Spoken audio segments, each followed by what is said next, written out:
Selamat malam para netizen dimanapun kita berada. Salam inspirasi bagi kita semua. Ya, bisa saja ya Pak Prabowo bisa mengalahkan Pak Ganjar ya. Tetapi di satu sisi kalau kita melihat dari kalkulasi politik ya bisa saja begitu kan. Ganjar mudah dikalahkan jika Prabowo mampu ya menyatukan alumni Golkar ya.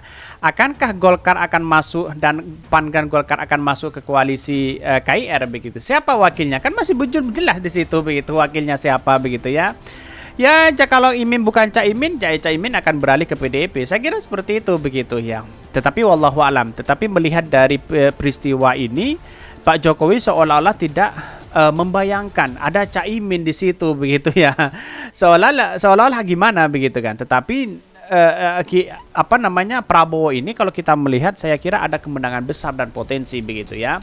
Kalau tiga pasangan ya jelas Anies Baswedan akan menang di situ begitu. Ya buktikan saja begitu. Pendukung Pak Prabowo bisa saja kembali kepada Anies Baswedan. Kan begitu logika kita begitu ya. Bagaimana dengan Ganjar? Mungkin Ganjar ya kalah di satu putaran ya, walaupun dia didukung oleh para oligarki ya punya kepentingan besar, banyak uang di situ begitu ya buktikan saja. Karena semuanya itu adalah berada di tangan rakyat. Kemenangan dan power kekuasaan berada di tangan rakyat. Kita buktikan aja apakah rakyat akan memilih atau tidak. Kira-kira seperti itu. Tapi mari kita baca terlebih dahulu komentar-komentar netizen seperti ini. Ini ya dari netizen ini sangat bagus juga ya.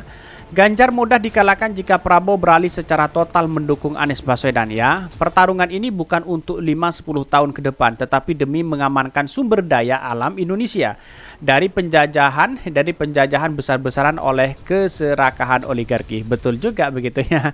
Sepakat ini ngacoknya udah hembus kayaknya ini. Pasti Pak Prabowo dan Pak Erlangga tahu betul situasi negara saat ini. Apa mau mengambil penyelamatan atau sebaliknya ya. Ganjar lebih mudah dikalahkan kalau ada lebih dari 2 calon ya. Prabowo sudah tepat kalau dia nyalon pagi ya. Beliau sudah tidak identik dengan putih dan oposisi. Sekarang tinggal beliau bisa nggak memecah suara Jawa. Jadi cawapres yang mumpuni ya saran Jenderal Andika.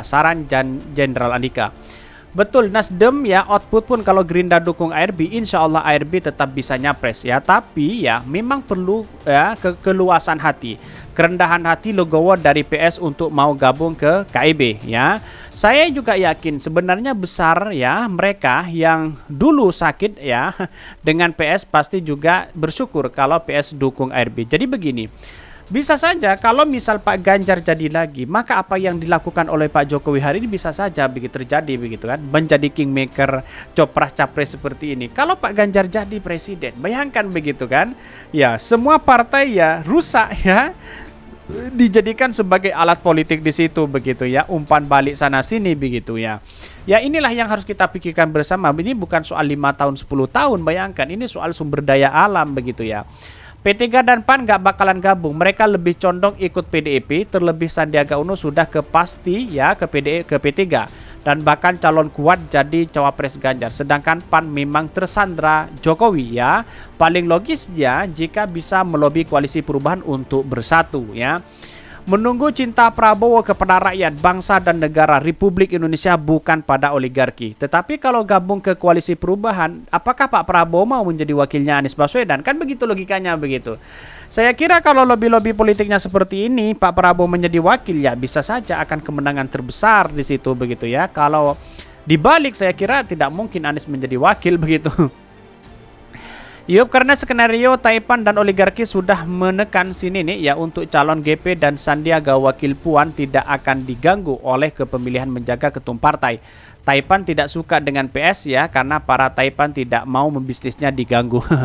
Saya pikir kalau menang Pilpres ditentukan oleh hasil coblosan rakyat ya di bilik suara Ganjar ini tak ada apa-apanya dibandingkan Anies dan Prabowo karena Ganjar hanya agak dikenal di Jawa Tengah dan di Jatim ya. Di luar itu Ganjar tak laku dijual apalagi Sumatera. Kalau saya bukan ya khawatir dengan Ganjar tapi KPU-nya.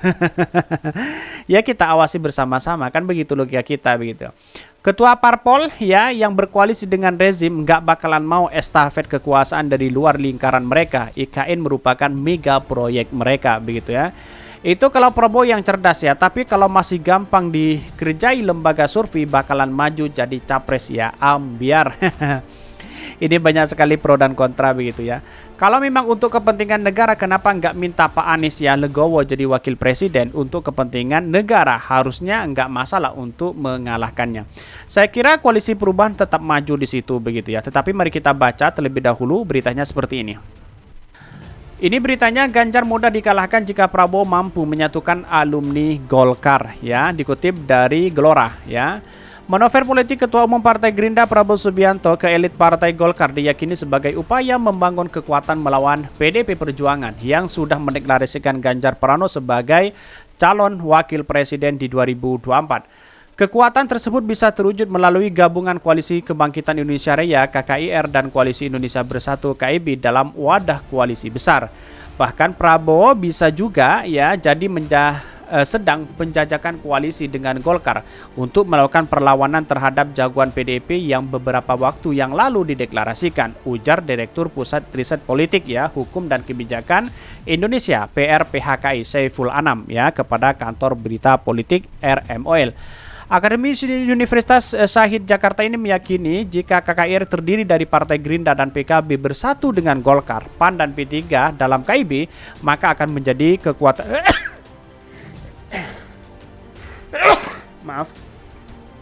maka akan menjadi kekuatan besar yang patut diperhitungkan oleh PDIP dan partai politik. Jadi saya rasa kalau dia Partai Golkar akan masuk di situ, saya rasa ada kekuatan besar. Tapi bagaimana ya koalisi perubahan itu bisa Golkar masuk ke situ begitu ya.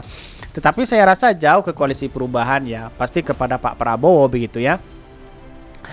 Bahkan ini disebutkan maka akan menjadi kekuatan besar ya. Bahkan ia meyakini koalisi tersebut bisa mengalahkan Ganjar yang selalu unggul dalam beberapa survei elektabilitas kandidat capres di 2024. Jika Golkar alami ya dan alumni Golkar solid ya, maka akan sangat mudah untuk mengalahkan Ganjar Pranowo yang diusung oleh PDIP.